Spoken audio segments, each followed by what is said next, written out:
الحمد لله رب العالمين والصلاة والسلام على سيد المرسلين نبينا Muhammad وعلى آله وصحبه أجمعين. I ask Allah to make this another beneficial sitting where we are learning from the adhkar that has been left behind to us from our Messenger sallallahu alayhi wasallam, from the Book of Allah and from His Sunnah.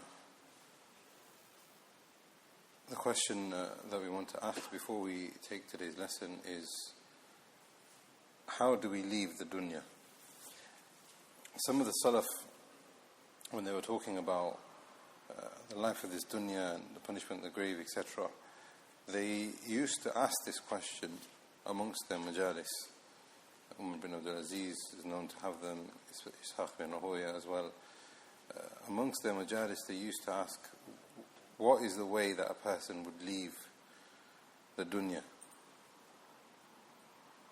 Is it like, now this is what we're asking here, is it like a tunnel where a person gets a nice big send-off and he can leave whenever he wants, he can take possessions, or is it that no matter what your status, no matter how much you own, no matter what you have done in your life, in this dunya, all of us will be placed under the feet of other people. Your possessions and your legacy, everything will be lost, and you will be surrounded by mud. In fact, it's one thing that Allah Jalla wa Ala doesn't want to do for those people who make dhikr of Him and worship Him alone. It's just this one thing that we know from the Adillah that Allah doesn't want to do to the ibad. The Hadith has been recorded in Bukhari and other places. Allah says about, in the Hadith Qudsi, about His servant, وَمَا تَرَدْتُ عَنْ شَيْءٍ أَنَا فَائِلُهُ تَرَدُّدِي عَنْ نَفْسِ الْمُؤْمِنِ. That Allah Jalla wa Ala hates for Him to take from the slave the soul of the mu'min. يَكْرَهَ الْمَوْتِ وَأَنَا أَكْرَهُ مَسَاءَتَهُ. He dislikes death and I dislike to harm him. But just like any other thing, from the qawn of Allah and from His qadr, it has to happen. And another thing that has to happen, we don't have a choice in, is sleep. And all of man and jinn and even the animals realize that sleep is something that they must do. It's something that is sensed by us all. We need it to repair, we need it to restore, we need it so that we can wake up the next day so we're not tired and we're prepared for another day. However, for the believer, it is something that is greater than that. Yes, in the dunya, it is something which is inevitable, but for the believer, there is something which is another thing, which is al-haqqa, which is inevitable. There is also another thing which resembles the resurrection. It is also the waqi'ah, yawm al-qiyamah, but also the sleep. It has to happen. So for the people of Eman, and this is what we're going to discuss today, adhkar al-nawm, sleep is a rehabilitation, but it's also a time for them to get closer and remember the purpose for why they have been created. That there is going to be a greater sleeping and there will be a greater awakening. And Allah talks about this in Surah Az-Zumar, Allahu yatawaffal anfus hina mawtiha. Allah takes the souls when they pass away. وَالَّتِي لَمْ تَمُتْ فِي مَنَامِهَا. And those that don't pass away, their souls are taken, but in their sleep. فَيُمْسِكُ الَّتِي قَضَى عَلَيْهَا. And those souls which are taken, Allah keeps them behind, if that has been the decree. وَيُرْسِلُ الْأُخْرَى إِلَىٰ أَجْلٍ مُسَمَّى. And those that are returned for an appointed term. إِنَّ فِي ذَلِكَ لَآيَاتٍ لِقَوْمٍ يَتَفَكَّرُونَ. In your sleep, there are ayat for those people who want to ponder. And the Prophet ﷺ also said in the hadith, An-Nawm akhul maut. An-Nawm is the brother of death. Therefore, the chapter that we are discussing today is something, like we've said, everybody goes through. All man and jinn and animals go through. However, there is something which is deeper in that for the believer. And it is connected to the reason why he exists, and connected to his Tawhid and Eman. And there are also other examples from the Salaf of this Ummah and those Ulema that came after, where their state of unconsciousness reminded them of death. And because it reminded them of death, there was a sign in it on how close they were to Allah, how prepared they were, and how they were able to take lessons from it. So let me give you an example now. Imam al-Qurtubi, the famous Mufassir, he said about the death of his own teacher, who was Abu Ja'far Ahmad ibn Muhammad. He said, when Abu Ja'far, rahimahullah, was about to pass away, we were around him and we were saying, say La ilaha illallah. Abu Ja'far said, no, I can't say it. And then he fell unconscious on his deathbed. This is similar to what happens to every single one of us, but he was firm. Yes, he fainted, obviously, out of pain, etc. But the point is, he was unconscious, and the soul was then again returned to him. And when it was returned to him, they said to him, we were astonished. We told you to say La ilaha illallah, but you said no. When he woke up, he said, that is not what happened. I heard what you were saying, but I also heard a shaitan that came from the right of me, and I heard a shaitan that came from the left of me. The one that was on the right of me, and he was saying, die upon such and such religion is a better religion. And the shaitan was on the left of me, he was saying, die on such and such religion, this is a better religion. And everything that you were telling me to say was completely blocked out. I was being firm in saying no and no to all those shayateen that were surrounding me. So the chapter that we are studying today here of the Adhkar and Nawm, and we're looking at dreams, and we're going to look at different things connected to when our souls leave our body, it is an indication to us on how close we are to Allah, how prepared we are for the actual taking. Do we have the level of Iman and the control over our souls, or when we are unconscious, or is there a problem, is there a weakness somewhere? Because we know many people who have gone to sleep in a bad state, and they have seen bad things in their dreams. We know of good people who have gone to sleep in maybe even a good state, but they have seen bad things in their dreams. And this is one of the things we will touch upon, inshallah. But one of the qawaid that the ulama have in dream interpretation is that two people can see the exact same dream. They can see exact same dream. All of the symbols are exactly the same. However, it will have a different interpretation because of the person who saw it. Connecting that to what we've just mentioned, it is upon the person's Iman on what he will see and how he will deal with it.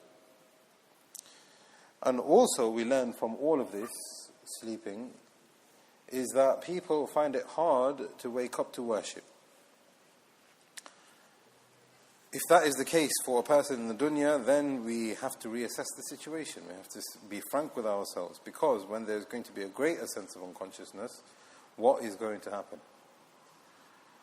And there are many examples. There's another example from the Salaf on how when they were unconscious, when they fell unconscious, when they were sleeping, so to speak, they were firm, even in their unconsciousness. So Ibn Mubarak, rahimahullah, when he was about to die, the pain increased so much, he fainted.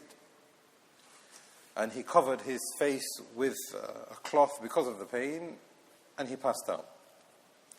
So the people that were there around him left him for a little while, and to see if he was okay, they lifted the veil, so to speak. They lifted the blanket or the sheet. And when they lifted it, they saw him and he was smiling. And this is now in the state of semi-consciousness. And then he said, his last utterance, he said, لِمِثْلِ هَذَا فَلْيَعْمِلْ الْآمِلُونَ. Allah talks about that in the Quran. فَمِثْلِ هَذَا فَلْيَعْمِلْ الْآمِلُونَ لَا إِلَهَ إِلَّا اللَّهِ. And then Ibn Mubarak, Abdullah, the famous Imam, rahimahullah, passed away. Semi-consciousness. We all go through it every single day, where we are in a zone where we are awake and we are not awake. But this is the firmness. Fudayl ibn Iyad, another one from the Salaf, rahimahullah, when he was about to die, he became unconscious, and again he was now in a state of semi-consciousness. And before he passed away, he said, وَبْعَدْ سَفَرَ وَقِلَّ زَادَ. How far is my travel now I'm going to take, and how many little provisions I have? And then he passed away upon taqwa and iman. and this is another thing, inshallah, we'll touch upon, that it's not a condition that a person dies upon La ilaha illallah for him to have a death of acceptance. It could be that the person is saying something else. The point here is that the person dies upon taqwa and he's remembering the akhirah. Therefore, sleep, my brothers and sisters, is the sister of death. And after we sleep, we have to reassess what we are going through and what we are seeing and how we are when we are unconscious and how we are when we are trying to get out of unconsciousness. Are we lazy? Are we too connected to it? Are we weak in our Eman? But also in sleep is another sign for a parable that the ulama place with the dunya itself. Whilst a person is sleeping, the dunya becomes very, very real. Every single one of us have to sleep, which shows a level of weakness and servitude to Allah. And that's why in the greatest ayah of the Quran, لا يأخذه سنة ولا نوم. لا تأخذه سنة ولا نوم. There is no tiredness or sleep that overcomes him, Jalla wa ala. How do we look? How do we smell? Our weaknesses get exposed over and over again because sleep is the sister of death. But even in our sleep, where we think there is tranquility, when we think that there is rest, sometimes, because of our objectives, we will not find tranquility in it. And every single one of us go through this. So a person, for example, he might be going through a hardship and he can't sleep. And for those people who are stronger in Iman, they may want to make dhikr and dua and worship Allah instead. Those people who are even stronger in Iman would want to worship Allah and sacrifice their sleep in the times of prosperity. And even those people who are not connected to Islam, even those people who are far away from Allah, sometimes when they are too worried or even too excited, they can't sleep. So all of this here, my brothers and sisters, there are parables on how weak we are and how we think that there is tranquility in the dunya, but there isn't really any tranquility. And sleep reminds us of that over again. And what these narrations and what this introduction is also showing us is the little level of control we have over our lives, even though we think we've got control over it. So 10 o'clock I will go to sleep, 11 o'clock I will go to sleep, I'll put my alarm. But do you have control over that? Do you have control whether your soul is taken, when your soul is returned, the things that you do over your sleep? An-nawm akhul maut. So what we are trying to gain from these abwab and from these chapters here is how to prepare for sleep, because it is very important that a person, whilst he is awake, is what he does when he is awake is what will prepare him for when his soul is going to be taken. And that is the state of the dunya. But there is going to be a time when there is going to be permanent sleep, and that is your life. That is your life, is permanent sleep. And this is the life of the Barzakh. And there are many hadith, very long hadith where the Prophet ﷺ is describing the life of the Barzakh. There's one particular one where the Prophet ﷺ said that there will be two angels, very dark in complexion. They will come and they will have the bluest of eyes. And the ulama have explained that to say that they will have a scary appearance. One will be called Munkar and the other one will be called Nakir. And they will ask the person three very important questions. Who is your Lord? What do you say about this man?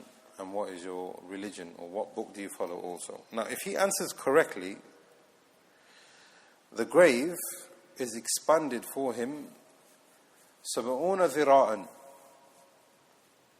ثم يفسح له في قبره 70 ذراعا. 70 arm spans from what it used to be 6 by whatever is now expanded 70 arm spans. ثم ينور له فيه. Then it will become illuminated for him.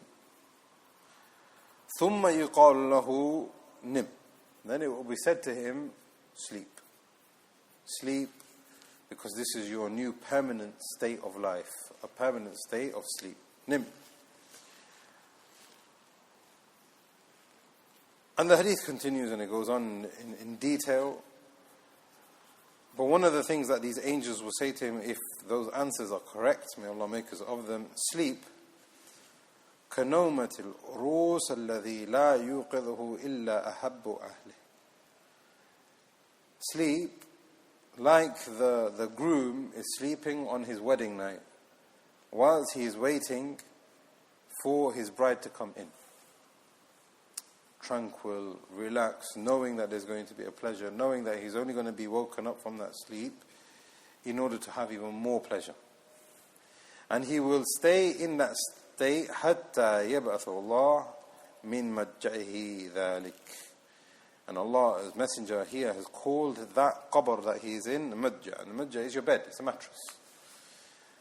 So he will be staying in that state until Allah Jalla wa Ala resurrects him from his bed whilst he is in that state. And then the rest of the hadith goes on to talk about those people who will fail. And whilst they are in that bed, فَلَا يُزَالْ فِيهَا مُعَذَّبًا حَتَّى يَبْعَثَ اللَّهُ مِن مَجَّعِهِ. That person will continue to be punished until Allah resurrects him from that bed. So now, we've understood that the life of the dunya is connected to your body and your soul, and the life of the barzakh is also connected to your soul and your body. However, in the dunya, you have more of the body and less of the soul. Every single one of us has a soul. But we know that the souls are of different types. Ammarat bis-su, mutma'inna. And it is upon us to act upon that. Whilst you're in the barzakh, your body is there, but there is more connected to your soul. And before we enter, and I know this introduction has been long, but I think it's very important, because this introduction really is important so that the rest of what we are going to see is actually all found in the explanation of this introduction. Everything else will be self-explanatory after that. But Ibn Taymiyyah has something which is very important. He says, a person experiences and travels his soul a great deal every single day, which we cannot imagine, whilst he is laying absolutely still in his bed. You are sleeping there, your wife is sleeping next to you. Her soul is in some other realm altogether, whilst your soul is in another realm altogether. Traveled a great deal of distance, and you are experiencing so many different things, whilst in the dunya, you haven't even moved an inch. So Ibn Taymiyyah rahimahullah is saying, therefore, the heart and the soul in the dunya is akin to the sleep that they have in the grave.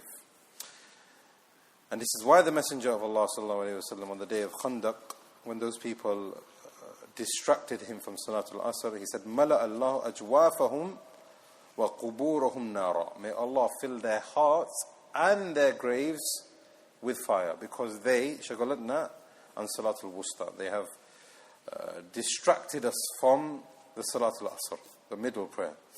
The point that he's making here, rahimahullah ibn Taymiyyah, is that your heart right now is reflective of what is going to happen to you in the grave. And he is saying, rahimahullah, that the life of the barzakh is just a parable from what we have in the dunya. In actual fact, it's from the unseen, and anything from the unseen, is what he's saying, continues to say, anything from the unseen is not like what we know in the dunya. So now, for example, you've probably, every single one of us can probably recall a dream that they've had and think that dream was absolutely amazing. And it's a bushra from Allah, you should be happy. However, tell me what he's saying here. What you have seen in that dream, it could even be that you've seen Jannah. You could even, the one person, one of my relatives, she said that she smelled a smell that she's never smelled before in the middle of the night. She woke up to pray, and it was a smell that she can't describe. And it was following her, and then when she came back, and these things happen. And Ahlul Sunnah believe in these things. Ibn Taymiyyah rahimahullah is saying, all of those miracles and those nice memories that you have, all of that is from the seen. When you go into the barzakh, all of that now becomes from the unseen. So even though you've got a parable of you sleeping and your soul leaving your body and you seeing things, etc., it is not like the Barzakh at all.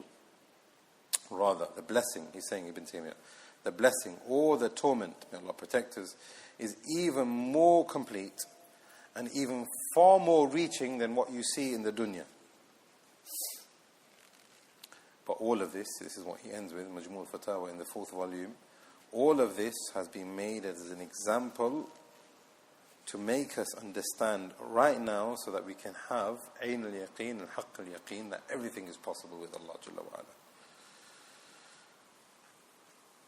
So, again, apologies for this lengthy introduction. I feel that is very, very necessary. And like I said, it explains everything that is going to come afterwards in these adhkar. But also what we learn from this is that there is something of a mercy in all of this for us. Because our sleep helps us prepare for the Barzakh. It helps us prepare when our souls are going to be permanently taken away. And we all want our souls to return safely, but it's not going to return here. There's going to be one day that it doesn't return here. And we all want that for ourselves, for our loved ones. But there is only one way for you to actually properly prepare for that. And I think we all know the answer to that. Is the Tawhid of Allah, increasing your Eman, increasing your yaqeen in the Akhirah, and making dhikr of Him. And again, we reiterate, dhikr is not necessarily that you sit and you just verbally say something. Dhikr is that you are conscious of the fact of Allah is, or has a presence, or has a governance, or has a say in every aspect of your life. Is this something which is pleased to Allah or not? And about the reward for those people, Allah says in Surah Al-Hijr, لا يمسهم فيها نصب وما هم منها بمخرجين. They will have no tiredness, and they will not be told to leave the bliss that they will have in the grave or in the Akhirah. And the Prophet ﷺ said in the Hadith of Abu Dawood, that has been narrated on authority of Mu'adh bin Jabal, من كان آخر كلامه لا إله إلا الله, whoever says his final speech is لا إله إلا الله, دخل الجنة. So the only way that you can gain this kind of yaqeen, iman, and tawheed, etc., is through la ilaha illallah. Ibn Hajar al-Haythami rahimahullah said, what these ayat and what Allah is telling us in Surah Al-Hijr, and what this hadith of saying, like, we all know about la ilaha illallah. If you die la ilaha illallah, it's a good thing. If you die in sajda, it's a good thing. All of these things. But what does it actually mean? Ibn Hajar al-Haythami is actually saying there's a deeper meaning here, which is the power of ikhlas that you need to have before you die. And I will say by extension that you need to have before you sleep. He said that all of these narrations, the fa'idah that we gain from this is that the level of ikhlas will then determine that person's bliss that he will gain in the Akhirah. If the person has ikhlas, Allah will take him in a good state. And it's through his level of ikhlas, he will be able to say maybe la ilaha illallah or any other act of worship which is beloved to Allah. And through that, Ibn Hajar is saying here that he won't be punished. And through that, Allah will make it easy for him to exit. And through that, he will be protected from Shaytan. And through that, all of these benefits and all of the bliss that he expects or wants to have in the qabr and the akhirah will be given to him. Why? What is the purpose of a person saying La ilaha illallah?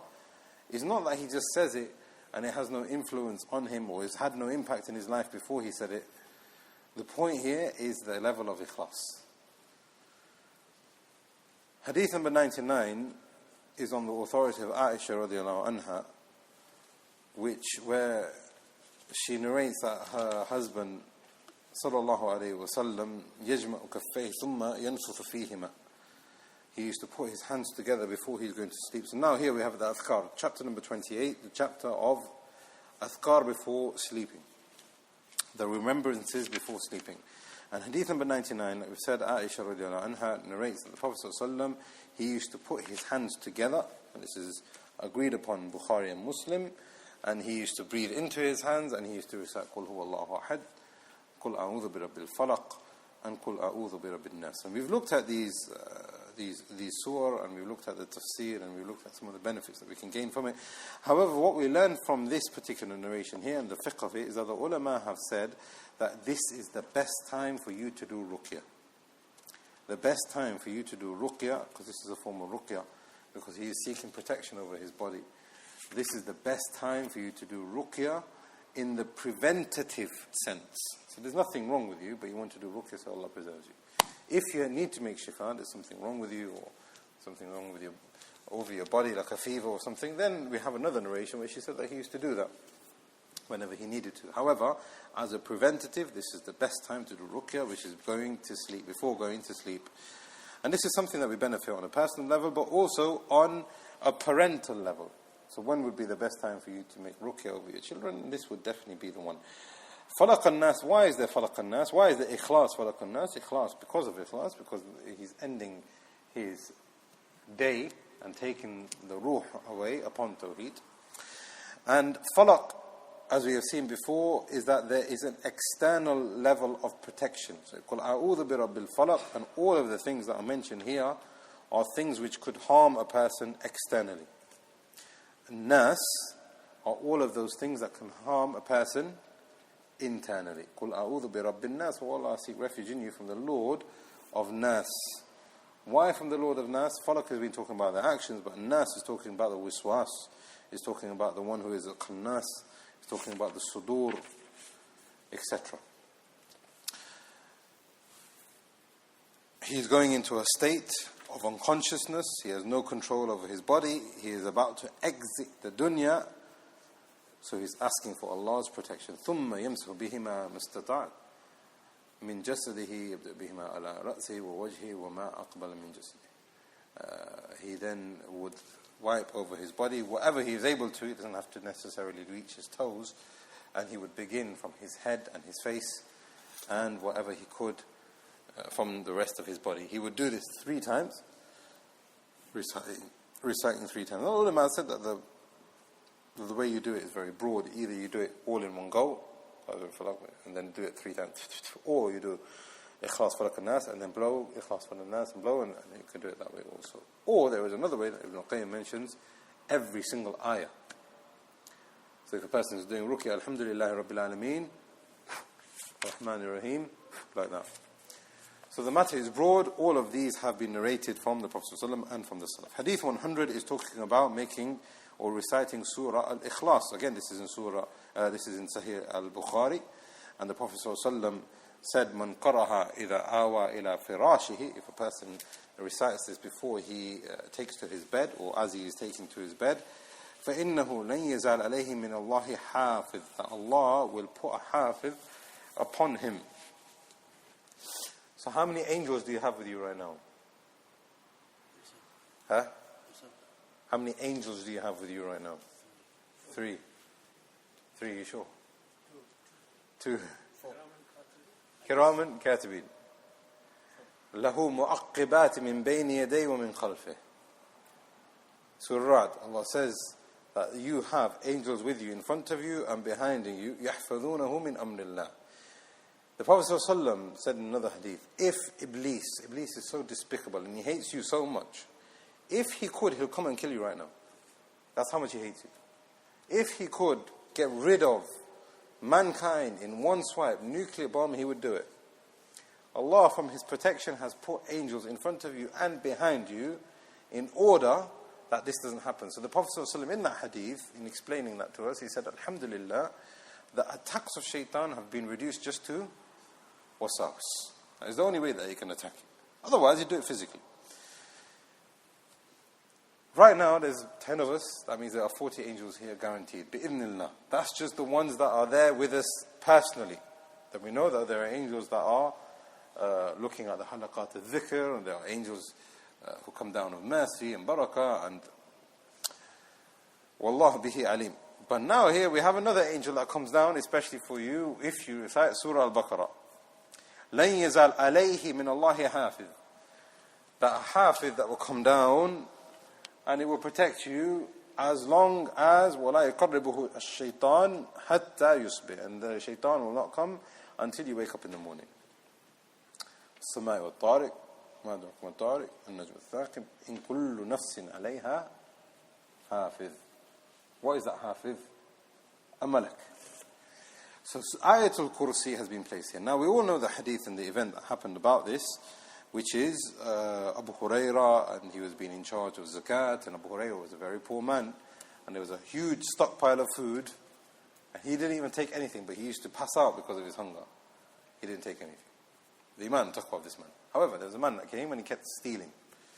And he grabbed him. There's one narration that the third time he saw him, when he grabbed it, his hand looked like the paw of a dog.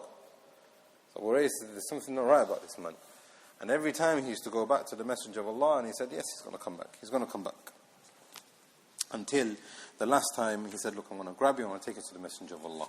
And he told him this hadith: if you recite Surah Ayatul Kursi, no, nothing's going to harm you. Nothing's going to harm your property, nothing's going to harm your physical being, etc. And the Prophet ﷺ said something which is important about this. أَمَّا إِنَّهُ قَدْ صَدَقَكَ وَهُوَ كَذُوبٌ ذَاكَ الشَّيْطَانِ.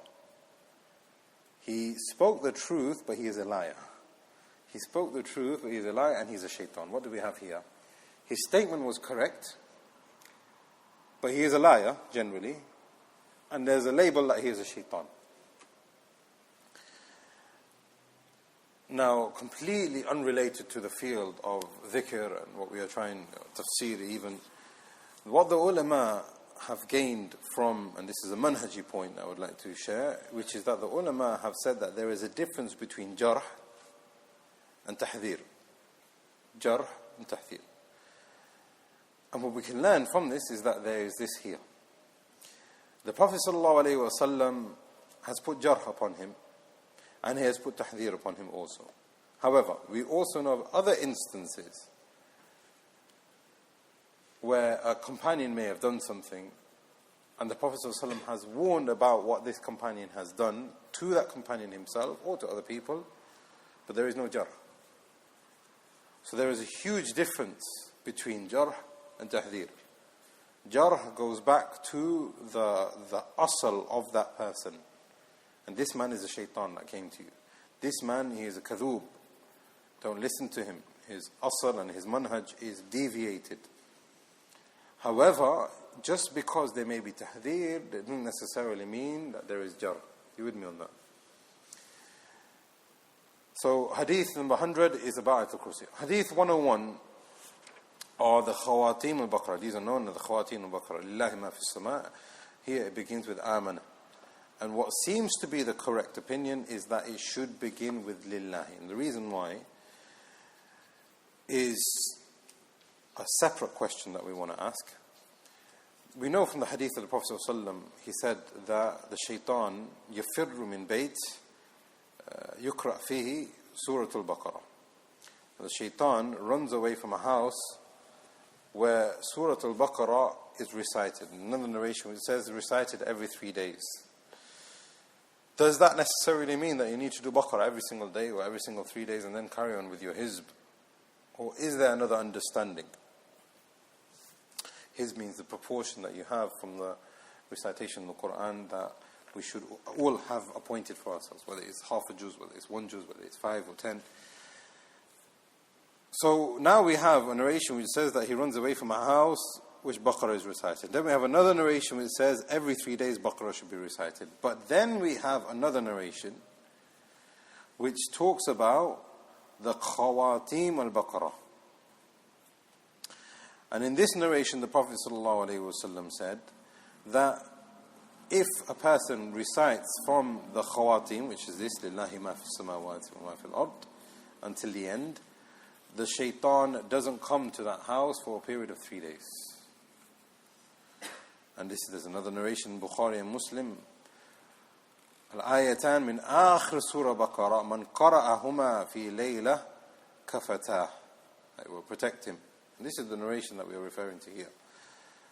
But there are other narrations. وَلَا يُقَارِنْ فِي دَارِ الثَّلَاثَ اللَّيَالٍ فَيُقَرِّبَهَا الشَّيْطَانِ. That if a person recites it for within a period of 3 days, shaitan will not come closer to it. And this is a reconciliation that others from the ulema have done, like Ibn Uthaymeen, Riyadh Salihin, and others have said that this is the best way of understanding that if a person recites Kursi and the last 3 ayat, from the last 2 ayat from Surah al-Baqarah for a period of 3 days, then the shaitan will run away from that house.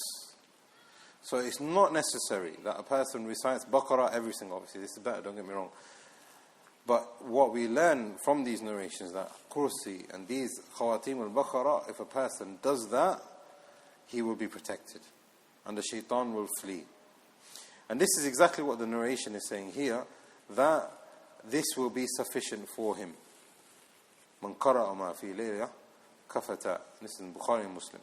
Imam al-Nawawi, in explaining this, the ulama have differed as to what it means. Okay, the narration, actually, let me translate it. The narration says that whoever recites the ayat, the end of Surah al-Baqarah, before he goes to sleep, it will be sufficient for him. What does that mean, sufficient for him? So the ulama have said sufficient, there are different interpretations. Sufficient as a protector, just like Kursi. Sufficient in the sense of reward.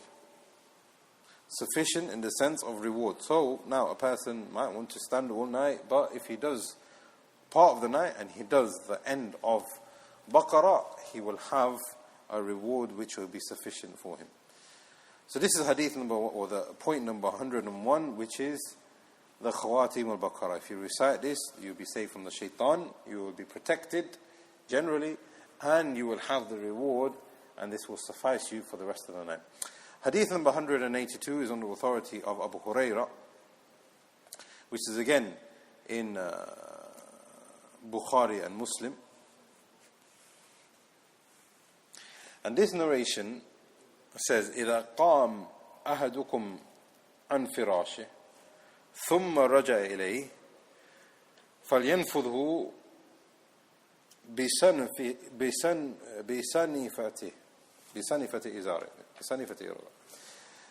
If a person wakes up during the night and then he wants to go back to his bed, or if he wants to approach his bed from the beginning, then what he should use is the edge part of his izar, and he should wipe his bed before he gets into it ثلاث مرات. فإنه لا يدري ما خلفه عليه بعد. Because he doesn't know what has entered his bed once he has gone. And once he gets into his bed, then he should recite this supplication here. بسمك ربي ودعت جنبي وبك أرفعه فإن أمسكت نفسي فارحمها وإن أرسلتها فاحفظها بما تحفظ به عبادك الصالحين.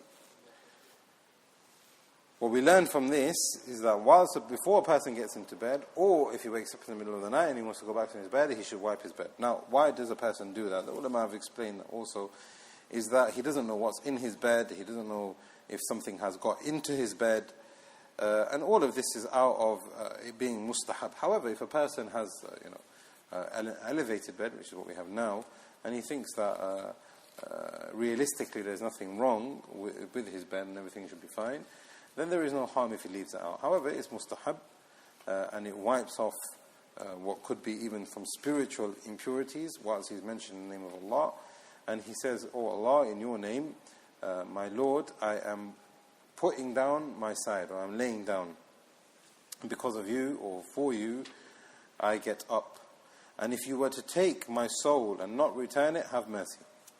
And if you are going to send it back, then protect it like you have protected the souls of the pious." Now, there is a benefit here, which I think we can all benefit from, which is that the Prophet ﷺ in this hadith has said that he should wipe it with the edge of his izar. The izar is your lower garment, so your trouser. How can you wipe your bed with your trouser? The reason being, and this is one of the interpretations given by the people of hadith, Mullah al-Qari rahimahullah, he said the reason why is because غالب في العرب في ذاك, the majority of the Arab at that time, when you talk about the companions, أنه لم يكن لهم ثوب غير ما هو عليهم من إزار. All they used to have was an izar. That was the garment. There was nothing else. So if he was to say, wipe it with the spare blanket that you have, or wipe it with the spare towel that you have, or wipe it with, well, they didn't have that. Literally, the only garment that he had is what he was wearing to cover his awrah. And this is exactly how it was at that time. But now, obviously, the fitna is growing, and this is something that we must all pay attention to. Hadith number 103 is on the authority of Ibn Umar radiallahu anhuma, which has been narrated in Muslim, that the Messenger of Allah sallallahu alayhi wa sallam, before he used to go to sleep, he used to say, Allahumma innaka khalaqta nafsi wa anta tawaffaha. Oh Allah, you are the one that has created me and my soul, and you are the one that takes it away. Laka mamatuha wa mahyaha.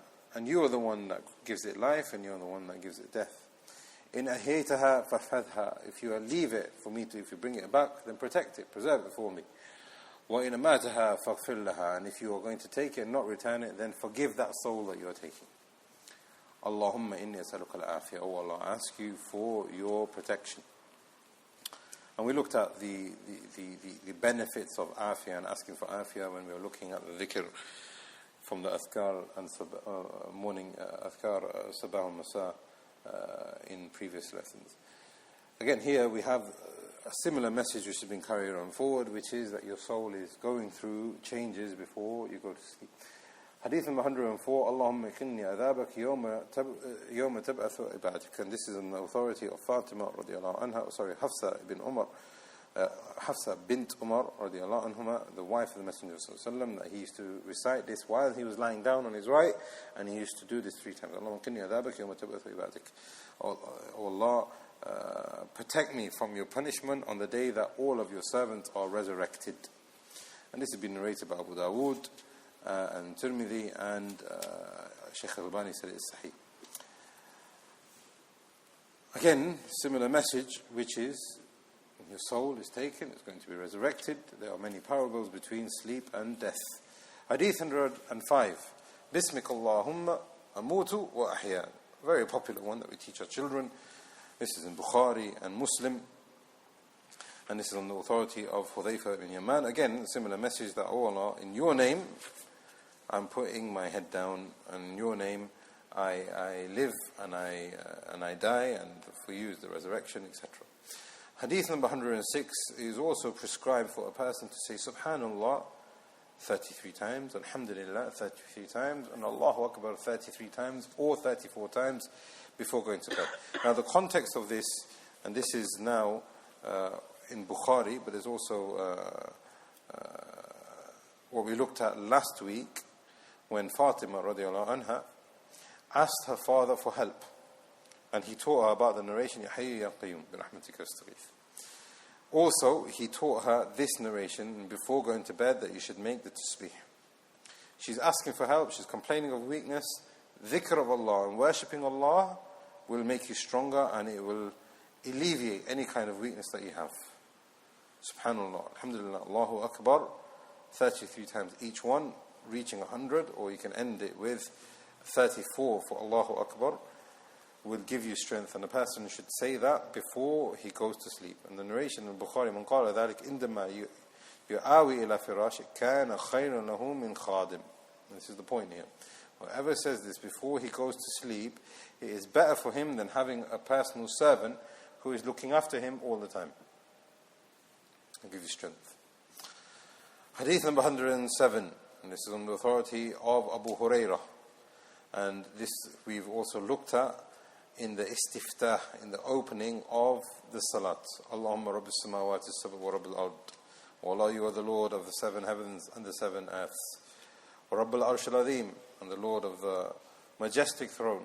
Rabbana wa rabba kulla shay'in, fariq al-habbi wal nawa, wa munzil al-tawrat wal injil wal furqan.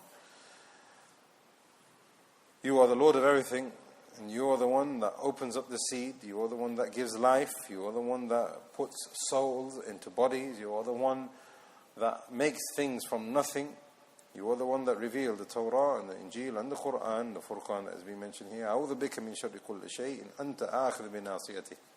Oh Allah, I seek refuge in every single evil that you have created and is within your dominion and your decree. Allahumma anta awwal falaysa qablaka shay. Oh Allah, you are eternal. Is it eternal? You are eternally the first. There's nothing before you. You're not created. You're different to your creation. There's nothing that came before you. You have no father, you have no son, you have no partners. You were when nothing else was. وَأَنْتَ الْآخِرُ فَلَيْسَ بَعْدَكَ شَيْءٍ. And you will continue to be when everything else has perished. And then from your mercy, you will create us again. So now a person might think, when you are in Jannah and the people are in Jahannam, may Allah protect us from that and give us the Jannah. When we are there for eternity, you are living an eternal life. So now you have no awwal and no akhir. Is that correct or not correct? You get the point that I'm making here. خالدين فيها أبدا لا يمس فيها نصب. They will not have any kind of tiredness, and they will not face any death. They will be in there for eternity. Does that mean that you are now immortal and you have no beginning and you have no end? Allah says in Surah Ghafir, people will come on Yawm al-Qiyamah, رَبَّنَا أَمَحْتَنَا اثْنَتَيْنِ وَأَحْيَيْتَنَا اثْنَتَيْنِ. Oh Allah, we have died twice and we have lived twice. Therefore, our beginning and our end has gone through a series. But now, this is from the rahmah of Allah, is that we are going to continue for eternity. This is not for Allah. Allah does not die. Allah is not created. Allah is not born. Allah has not had something put inside of him, Jalla wa ala. Far above Allah is from any of these things. This is what the person narrates when he stands up for qiyam, and we said that this is from the istiftah, from when the evening rather than the normal salawat, and something that a person does in the secret of the night when he is going to sleep. So you can see that a person, imagine it's pitch black, and this is what he is saying. اللهم أنت الأول فليس قبلك شيء وأنت الآخر فليس بعدك شيء وأنت الظاهر فليس فوقك شيء. Oh Allah, you are the uppermost and there is nothing above you. So where is Allah? Can he possibly be everywhere? It doesn't make sense. Allah is above his arsh subhanahu, separate from his creation. وَأَنْتَ الْبَاطِنُ فَلَيْسَ دُونَكَ شَيْءٍ. How is there anything which is comparable to Allah? Allah is above his arsh, but he is closer to us than our own selves. SubhanAllah. He is far away, but he is close at the same time. So this is why the ulema from the Salaf have said, "Ulun fi dunuwih wa qaribun fi uluwih." You get that? He is close to you despite being far above, and he is close to us. He is far away from us while still being close to us. This is from the names and the names and the attributes and those things that make Allah unique, and al-Fard and Samad. He's separate from his creation. He's not like his creation at all. Al-Zahir فَلَيْسَ فَوْقَكَ شَيْءٍ. You are al-Zahir. You are apparent. Your signs are apparent, and there is nothing higher and more apparent than you, Ya Allah. وَأَنْتَ الْبَاطِنُ. And you know the hidden affairs. فَلَيْسَ دُونَكَ شَيْءٍ. There is nothing that knows the hidden affairs more than you, despite you being above your arsh, etc.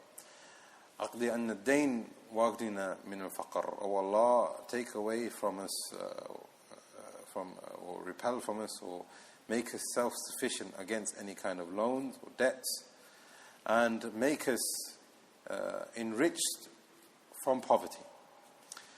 And the Prophet ﷺ used to do this, and he used to supplicate this, and he used to supplicate against falling into debt and taking loans, etc., on a regular basis. And the ulema have taken from this that it is disliked for people to ask, it is disliked for people to take loans and to take things that they can't afford, and for a person to live within his means. For a person to live within his means. And if a person is stuck in seeking the dunya, it's very easy for a person to fall and seek debts and seek loans, and the opposite can also happen. In natural fact, when he's taking more loans, he becomes even more poor.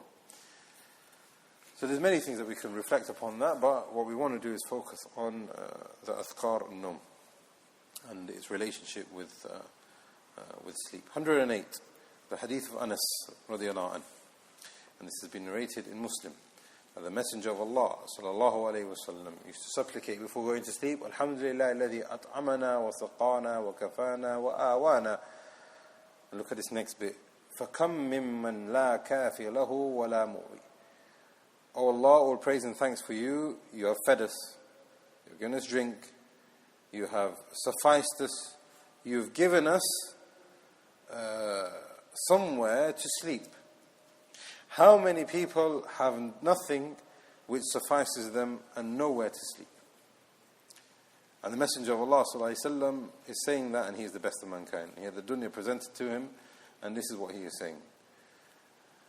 And subhanAllah, look how relevant his statement continues until Yawm al-Qiyamah. You would think that as you leave and you develop more, this will become less, and now shafa'a has probably become more. May Allah protect us and the Muslimin.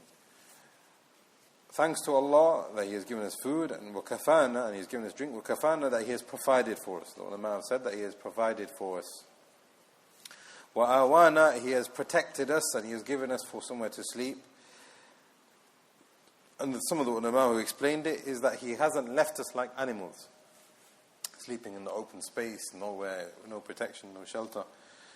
For how many people have nowhere to seek refuge in whilst they sleep, and they have no provisions given to them, meaning they don't have what suffices them. No one to look after them, no one to be kind to them. Wala mu'wi, the ulama have said, refers to a person who has no kind of compassion or mercy or somebody looking over them. However, Allah Jalla wa Ala is the one who looks over us, and through His mercy you have everything that you have been given. And in this we can see the relationship between the person who is sleeping and the thankfulness and the compassion that he gives to Allah to be allowed to sleep. Imagine if you were never allowed to sleep. 109, again this is a supplication that we looked at when we were looking at the morning and the evening azkar, and how Ibn Qayyim rahimahullah talked about the relationship between your belief in Allah being the only Rabb and the only Ilah, and those Tawhid, and how Shaytan tries to compete with it. Now we've talked about that, but here we have a slightly different context. Allahumma a'limu ghaybi wa shahada fatir as-samawati wal ardi kullu shay'in malika ashhadu an la ilaha illa anta wa bika min sharri nafsi wa min sharri shaytan wa shirki wa an aqtarifa ala nafsi su'an aw ajurruhu ila muslim. We looked at this, so you can look at the meaning that you have there in Hisn Muslim. This is Abu Dawud. However, now what this also means is that we have another narration which has been narrated in Bukhari and Muslim, and the Prophet ﷺ has said on authority of Abu Hurairah that the Shaytan ya'qid al-Shaytan ala qafayhi ar-ra's ahadikum, that he comes in the head of you and he ties 3 knots. And what he does is every single time that you try to wake up, whether it's for Fajr, whether it's for something else, he will say, alayka laylan tawil, farqid. Still plenty of time. You're tired, relax. There's a long time left. Carry on sleeping.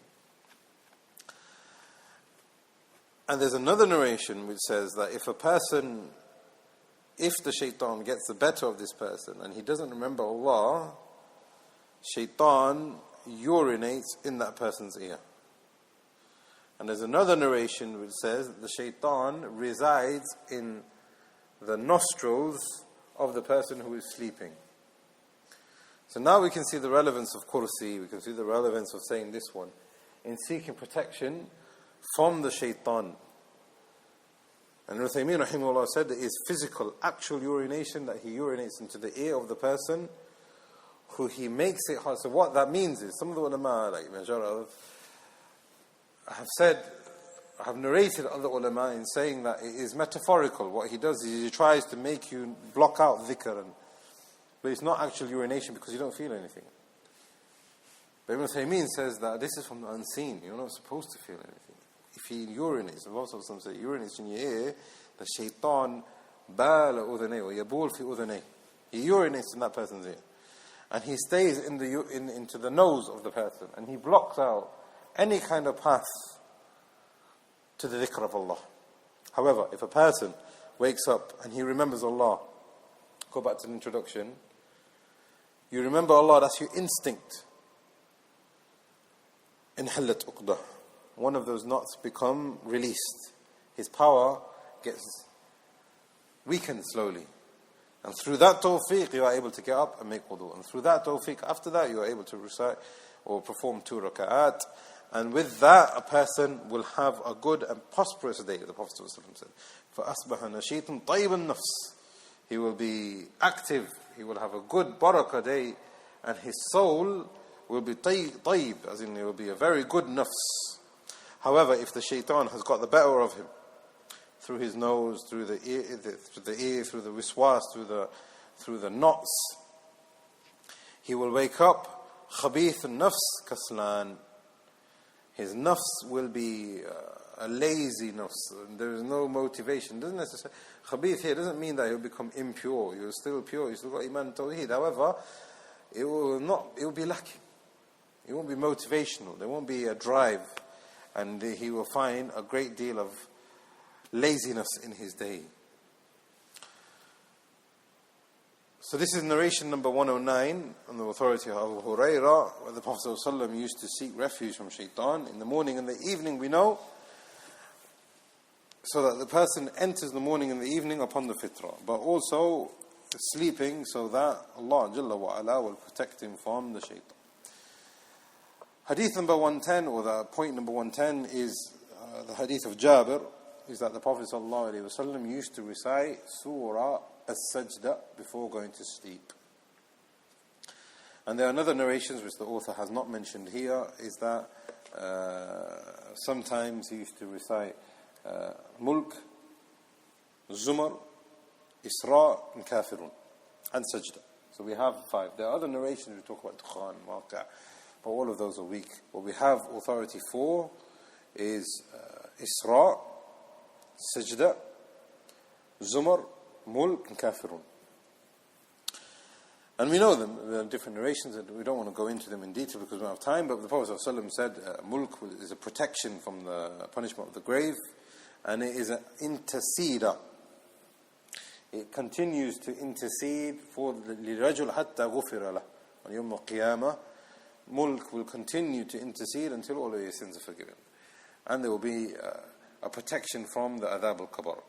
There's also Kafirun, where the Prophet ﷺ said that whoever recites Kafirun before going to sleep, فَإِنَّهَا بَرَاءَةٌ مِنَ الشِّرْكِ, it is a disavowal from shirk. Some of the ulama said that is weak. However, what seems to be correct, bi'idhnillah, is that it's hasan. Now, did the Prophet ﷺ recite these on a habitual basis? What seems to be the correct opinion from the ulama is that he used to do it sometimes, not all the time. Sometimes, not all the time. Mulk sometimes, Zumar sometimes. So it's something that we need to get into the habit of. But if a person leaves it out every now and then, there is no harm in that, bi'idhnillah. Hadith number 111, Allahumma أسلمت نفسي إليك وفوضت أمري إليك ووجهت وجهي إليك وأجلت ظهري إليك رغبة ورهبة إليك لا ملجأ ولا منجأ منك إلا إليك آمنت بكتابك الذي أنزلت وبنبيك الذي أرسلت. This is the hadith of Barzakh has, which is very long, and where the Prophet ﷺ taught one of the companions this narration, or this dhikr to say before you go to bed. He said, if you go to bed, perform wudu like you would do for salat, sleep on your right hand side, and then say this supplication. So then what that man did, and if you do this, then you will die upon the fitrah. This is the narration. You make wudu, you say this supplication. If you die on that night and your soul is not returned, you will die upon the fitrah. And there is a point here which is very important, which is that the man, towards the end, he changed it to saying, وَرَسُولَكَ الَّذِي أَرْسَلْتَ. Because the man, he wanted to elevate the Messenger of Allah. Do we need to translate this? 111. Oh Allah, I submit my soul to you, and I leave my affairs all to you. I have directed myself with my face to you, and I have put down my side to you, with hope and fear in you, and there is no protection and there is no power except through you. Oh Allah, I believe in your book, the one that you have revealed, and the messenger, the one that you have sent, or the Nabi that you have sent. So this companion changed it to saying messenger. So the Prophet ﷺ said, La wa nabiyyika alladhi arsalt. And he made it a point in telling him, you are not allowed to change the adhkar. Now this is a very important point, because the ulama have derived from this is that all of these adhkar are tawqifiyya. They are legislated and we cannot change them. We cannot change the way that we say them. You can't change the time that you say them, the place that you say them, the amount that you say them, or even the wording. Because the Prophet ﷺ would have approved of him changing the meaning or the wording, and a wording which would be better. However, the Prophet ﷺ taught him this lesson in saying, no, do it in the way that I have taught you.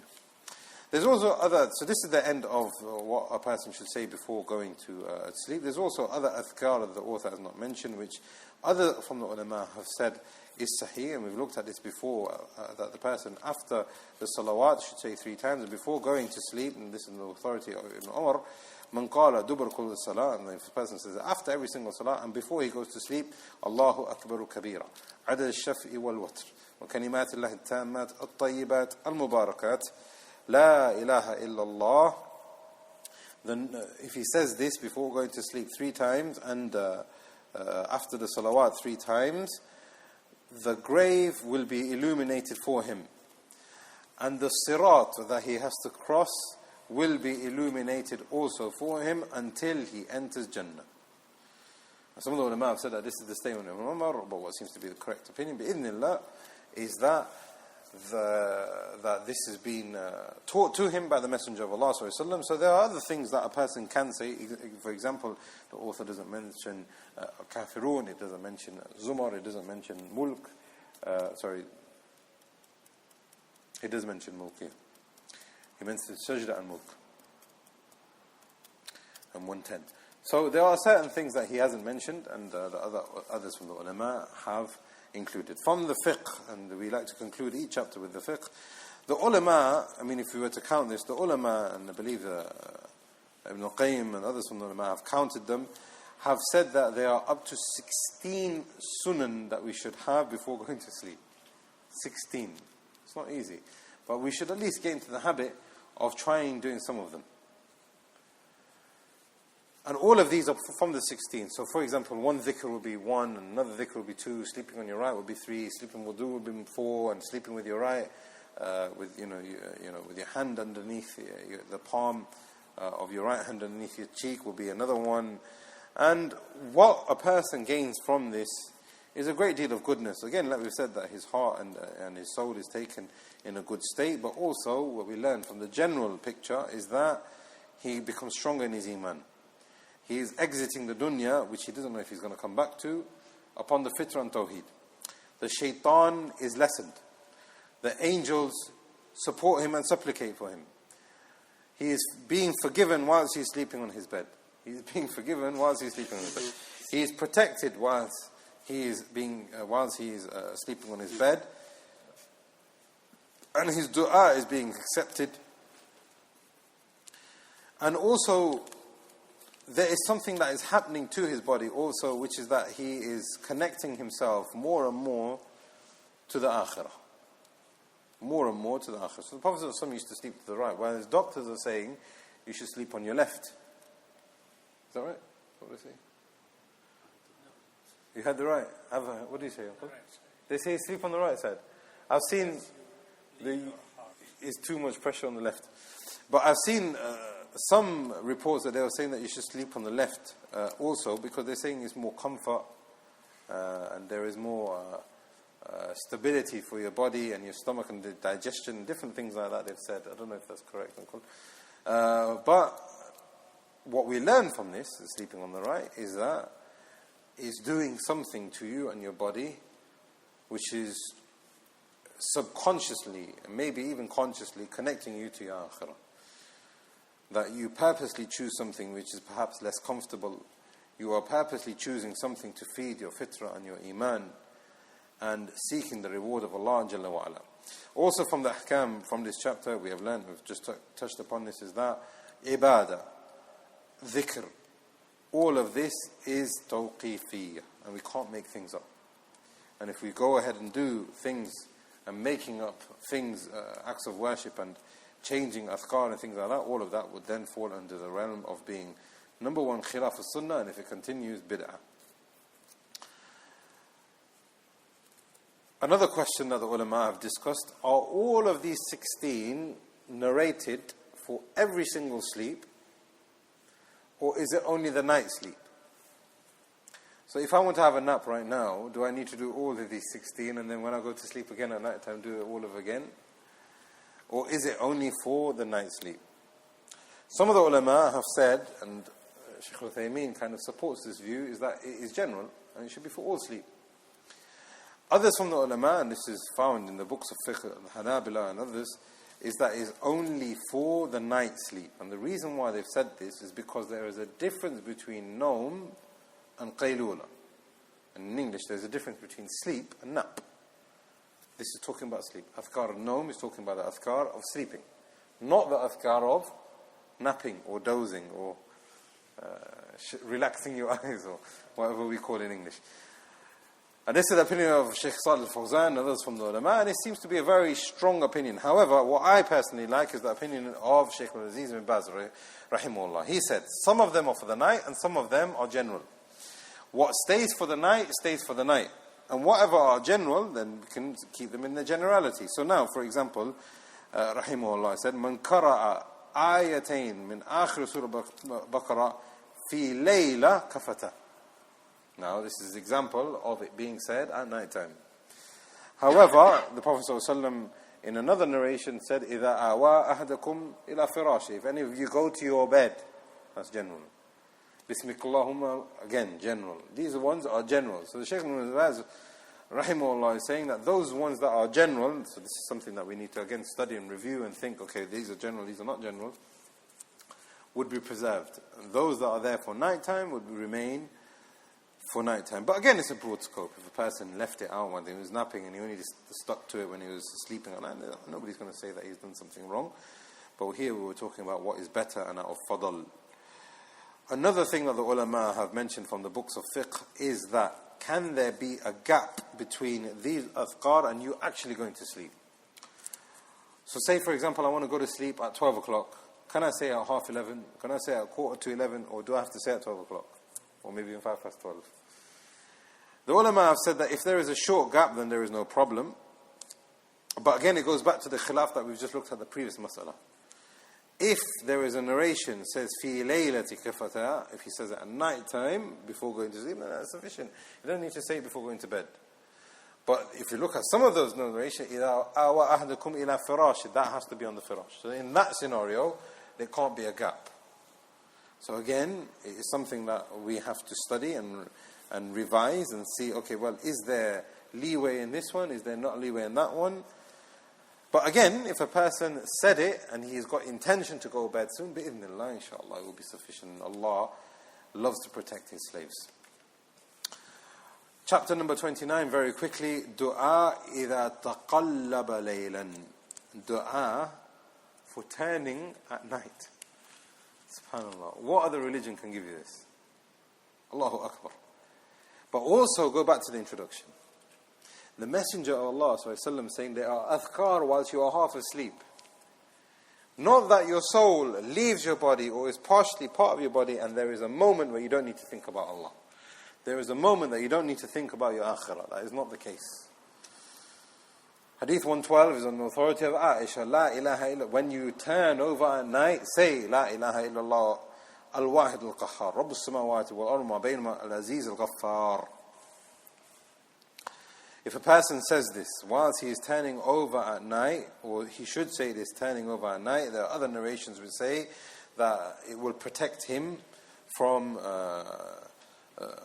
something that is affecting him, etc. Al-Wahid, Al-Qahhar, all of these names are from the names of Allah. Al-Wahid, we've looked at that before, and Al-Qahhar is the overpowering over His creation. Al-Aziz, I believe we've looked at before, and Al-Ghaffar, I believe we've looked at before. And bi'idhnillah, we can look at that more specifically in a separate topic with a separate book with a separate topic of the names and attributes of Allah. However, in summary, in short, what the person is doing in this narration here, which has been narrated by Ibn Sunni and Hakim and Nasai, and the ulama have said that it is Sahih, like Al-Bani, is that the person is asking for Allah's help and His power and His might, and whilst he is turning away from bad things, either things that are physically there, maybe shayateen, or that he has seen in his dreams.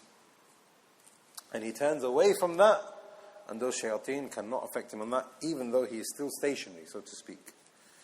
And this is from the ajaib. These are from the astonishing things that we will not understand. يَسَأَلُونَكَ عَنِ الرُّوحِ قُلْ الرُّوحُ مِنْ أَمْرِ رَبِّي وَمَا أُوتِيتُم مِّنَ الْعِلْمِ إِلَّا قَلِيلًا. You don't understand it. We can't. It's not something that we are able to understand.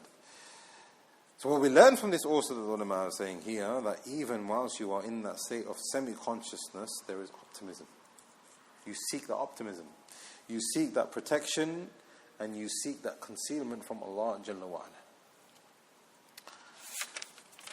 That's chapter number 29.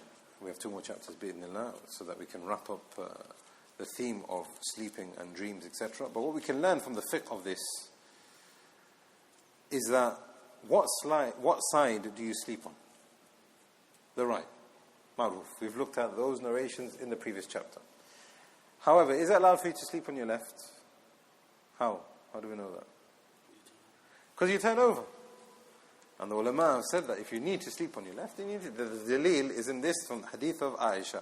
It is makruh for you to start on your left, but you start on your right, and whatever happens afterwards, then there is no harm in that.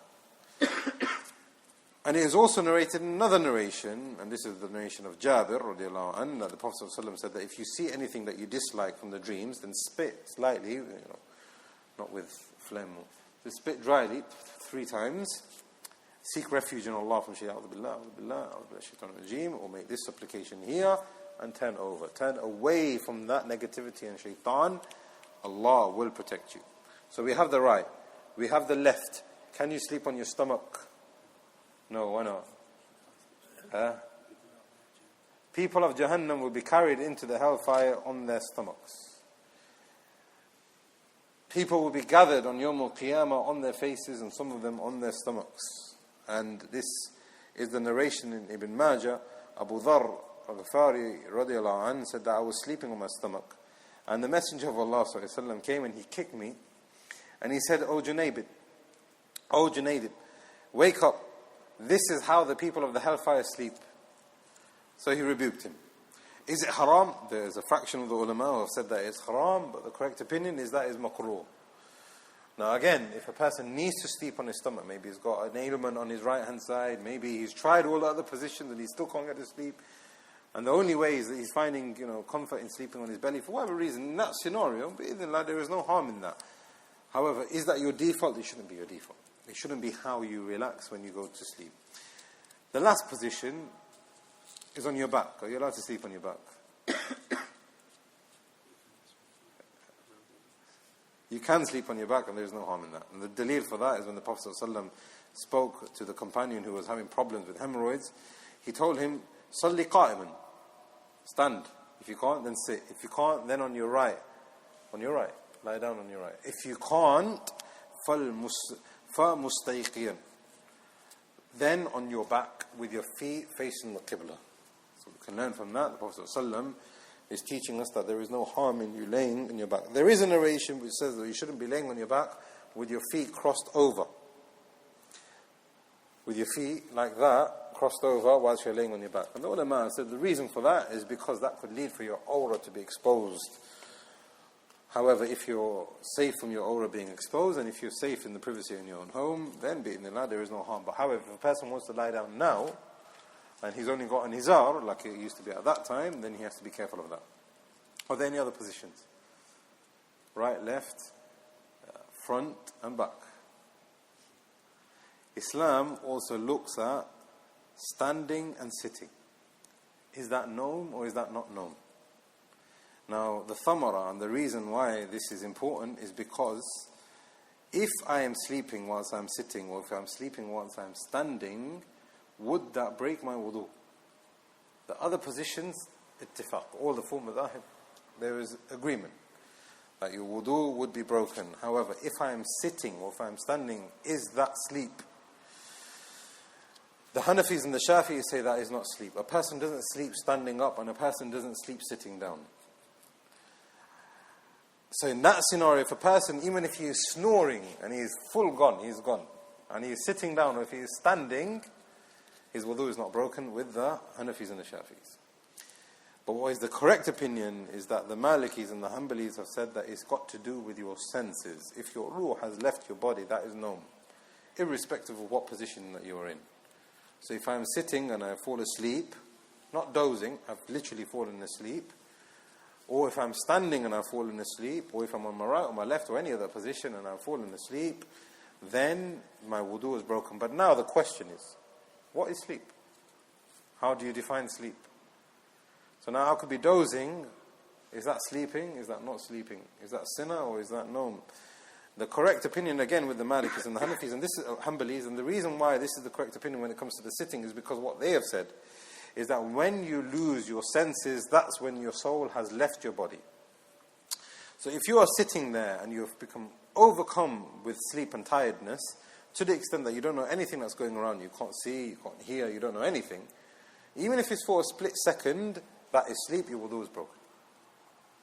Also from the fiqh, and the ulema have said that it is mustahab for a person to sleep in darkness.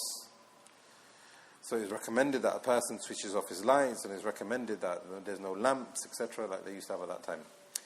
There is one thing that people are negligent of, I feel are negligent of, which is that they leave their doors open whilst they are sleeping. The Prophet ﷺ, we know the narrations that if a person enters his home, he doesn't say Bismillah, the Shaytan enters with him and he says, you've got somewhere to stay. And then when he starts eating and he doesn't say Bismillah, then they say, you've got somewhere to eat. We know those narrations. But there is a narration where the Prophet ﷺ said that if you say Bismillah whilst you close the door, the Shayateen do not have the power to open that door. The Shayateen don't have the power to open that door. Now, the ulema, Sheikh Salih al-Sheikh, others from the ulema have discussed this also, from the ulema from before also, Ibn Rajab, they've said that every single room in your house is a bait in itself. So your bait is your bait. The ghurfa in your house, the room, each single room has its own separate hukm, because every single one of them have a door.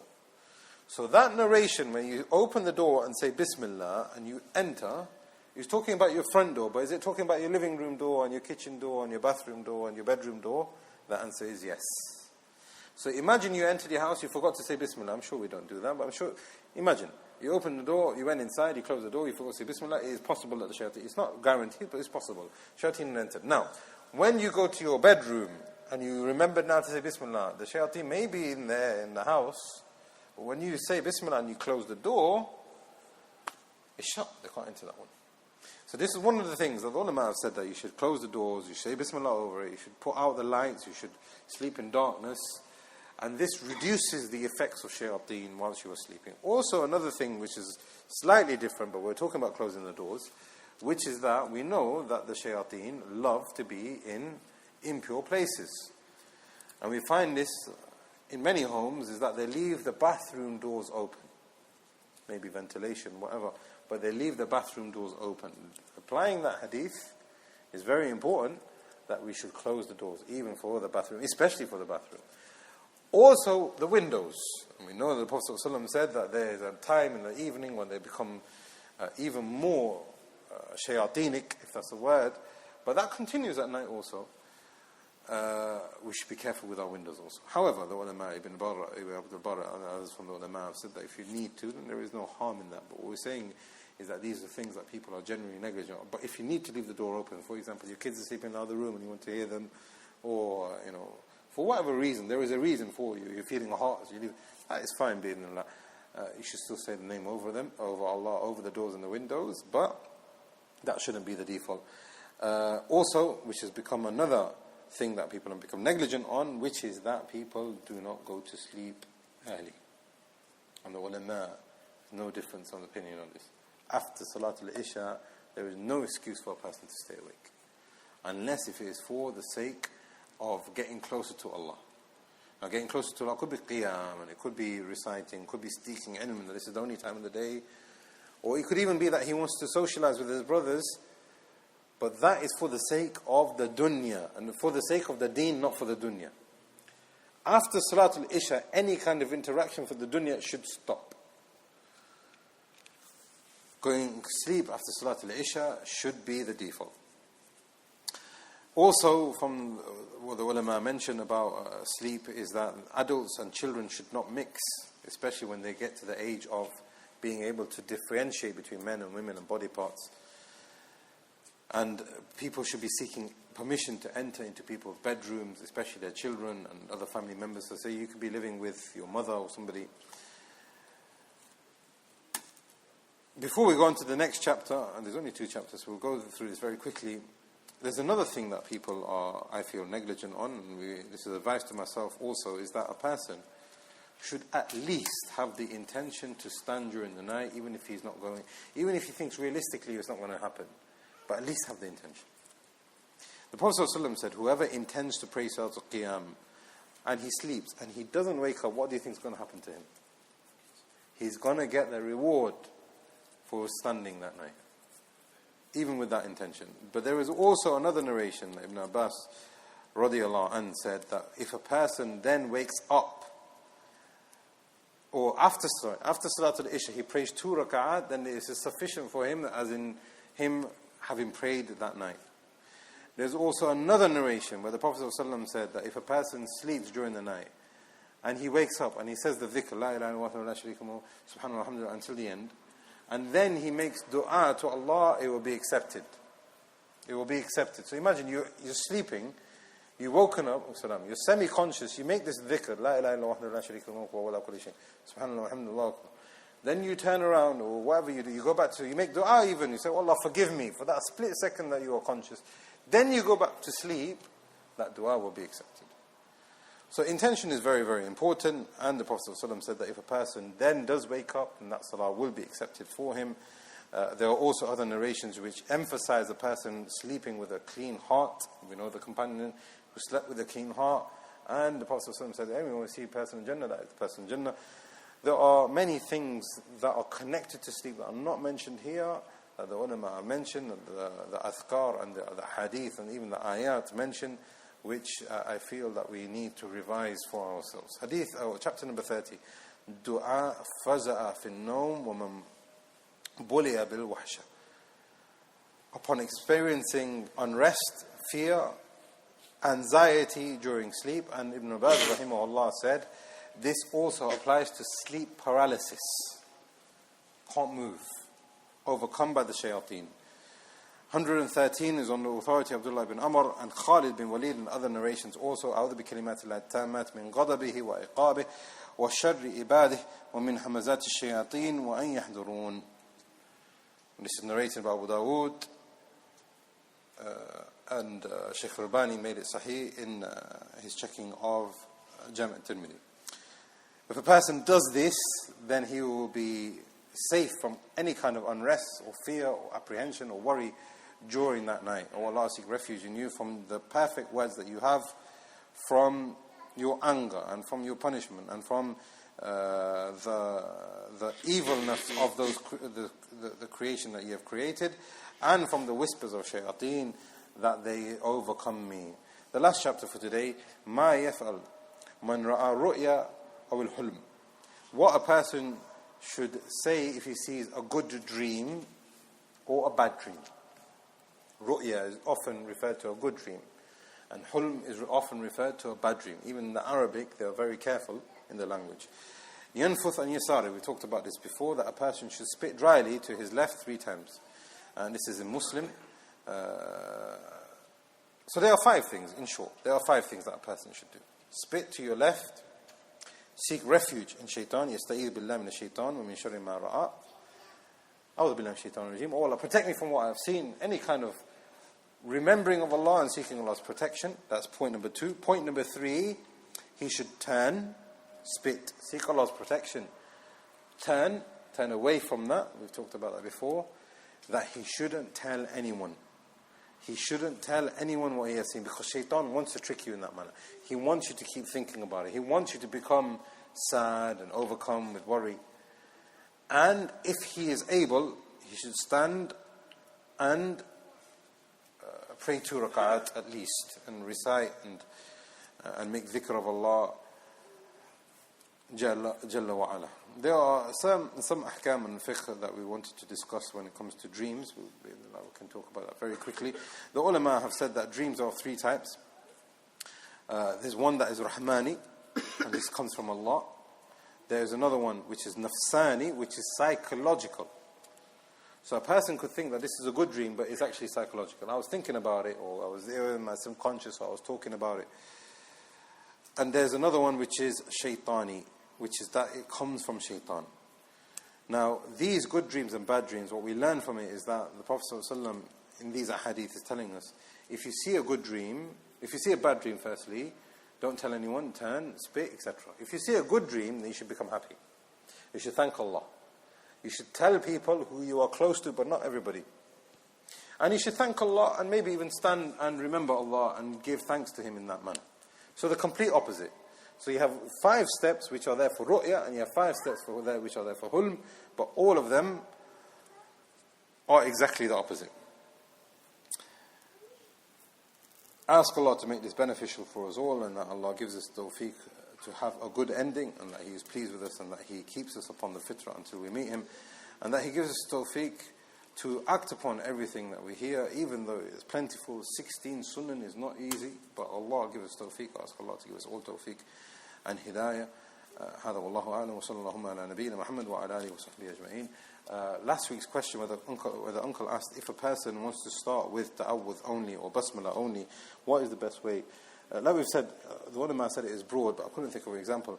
But Ibn Jawzi rahimahullah is saying that a person must pay attention to the thing that he is referring to. So now, for example, the example that he gives is, if a person says, A'udhu billahi min shaytanir rajim, O Allah, I seek refuge in you from the shaitan, and then he says, Ilayhi yuraddu ilmu as-sa'ah, to him is the knowledge of the hour. It is bad manners with Allah, because now what you are doing is the context of the pronoun or the person that you are talking about can refer to shaitan. A'udhu billahi min shaytanir rajim, huwa al-awwal wal-akhir. Shaitanir rajim, then you are saying he is the first and the last. So Ibn Jawzi rahimahullah is talking about that. This was the example that I couldn't think of last week. This is something that we should pay attention to. However, the ulama said is broad. If a person wants to begin with ta'awudh only and bismillah only and both, this is better.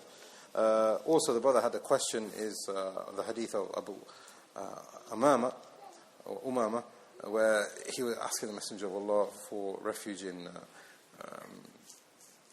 debts, and the hadith talks about kahr rijal, kahr rijal, etc. And the Prophet ﷺ told him to say it in the morning and the evening.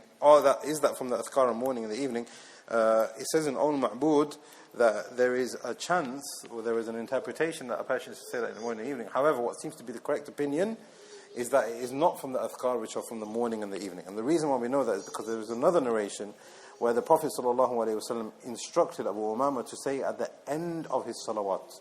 And we looked at this when we were talking about the adhkar, dubur as-salat, towards the end of the salawat, where a person seeks refuge from those things. So what seems to be the case, and if we look at, there is a collection of adhkar from other ulama also, like Ibn Taymiyyah, and even contemporary ones like Ibn Baz and Uthaymin, and they didn't put that from the adhkar which are from the morning and the evening adhkar. So this seems to be the more correct opinion, which is that narration that he was talking about last week is not from the adhkar as-sabah wal masa. Wallahu a'lam. Got any questions? Subhanakallah. Yeah.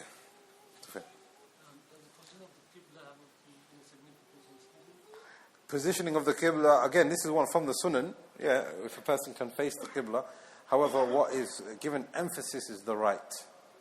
What is given emphasis is the right. Because at that time when the Prophet ﷺ used to face the right, he would be facing the qibla.